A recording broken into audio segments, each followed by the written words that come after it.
ব্রাহ্মণবাড়িয়ায় একটি ঘটনা। একটি বাথরুমের ভিতরে 2 বছর যাবৎ তার আপন ভাইকে আটকিয়ে রেখেছে। কী কারণে আটকিয়ে রেখেছে এটা জানতে অবশ্যই আপনারা ভিডিওটাকে কন্টিনিউ করুন।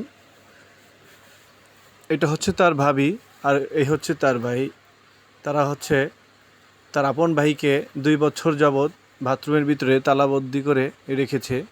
এই বাথরুমের ভিতরেই তাকে খাবার দেওয়া হয়, বাথরুমের ভিতরেই তাকে সব কিছু করতে, এইটার ভিতরেই সে সব কিছু করে থাকে। তাকে আর বেরো হতে দেয় না। তারাটা 2 বছর যাবৎ আটকিয়ে রাখা হয়েছে, তাকে নাকি সেখান থেকে বেরোতে দেওয়া হয় না। আরেকটু ঘটনা, সেটা হচ্ছে ওই লোকটি নাকি তার আপন চাচাকে মেরে ফেলেছে। এরপর সে জেল খাটার পর সে নাকি বাড়িতে আসে, স্বাভাবিক জীবনযাপন করে। কিন্তু কী ঘটনার পর থেকেই তাকে তালাবন্দি করা হয়, এটা আপনারা ভিডিওটা কন্টিনিউ করলেও জানতে পারবেন। ঘটনাটা হচ্ছে ব্রাহ্মণবাড়িয়ায়। পরে পুলিশ এসে এই তালাবন্দি থেকে তাকে উদ্ধার করে। তার বউর কাছে যখন চাবিটা চাওয়া হয়, সে কিন্তু বাথরুমের চাবিটা সে দেয়নি, বলছে যে আমার কাছে চাবি নেই। পরে পুলিশরা বাধ্য হয়ে তালা ভেঙে তাকে সেখান থেকে উদ্ধার করে ওখান থেকে বের হওয়ার পূর্বে তার ভাই নিজে বাংলাদেশ কেন্দ্রীয় কারাগারে রাখা হলেও তাকে আদর যত্ন করে এবং কি তাদেরকে খাবার পরিবেশন করা হয়। এখানে তার ভাইকে তারা ঠিকমতো খাবারও দিত না, খুব কষ্টে তাকে ওখানে রাখা হয়েছে।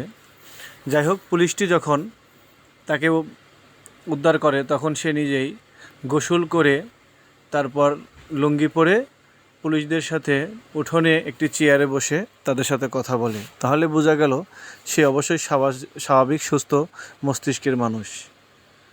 পাড়ার লোকজনের কাছে জিজ্ঞেস করলে তারা বলে তাকে পাগল বলে সাব্যস্ত করেছে এবং তারা যদি চাবি চায় সেখান থেকে চাবি দেওয়া হয় না তাকে বের করার জন্য।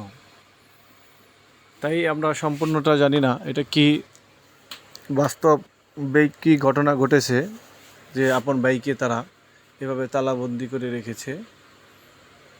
এটা খুবই মর্মান্তিক ঘটনা এবং হৃদয় বিদায়ক ঘটনা যে একটা লোককে এভাবে আটকে রাখা, এটা আসলেও অমানবিক কাজ। একটা মানুষের উপর নির্যাতন করা। 2টি বাথরুম তৈরি করেছে খুব সুন্দর বড় বড় করে, তাহলে কেন এই ঘটনাটি ঘটেছে? আর যে বাথরুমটি করেছে এটা নির্জনে, এটা একটা ঝোরের কাছে এই বাথরুমটি করা হয়েছে।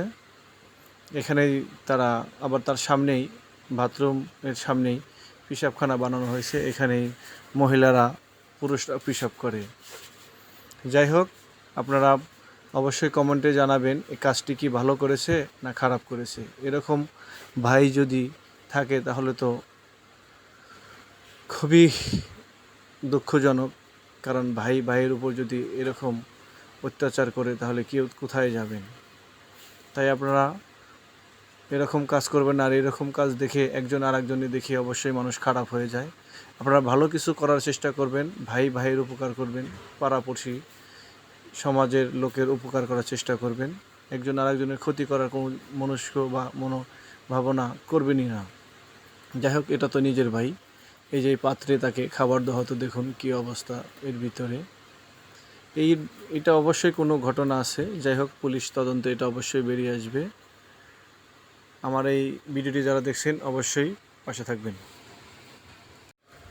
এই ভিডিওটি অন্যকে দেখার জন্য অবশ্যই শেয়ার করে দিবেন এবং যারা পেজ থেকে দেখছেন তারা ফলো করবেন, আর যারা ইউটিউব থেকে দেখছেন সাবস্ক্রাইব করে অবশ্যই পাশে থাকবেন।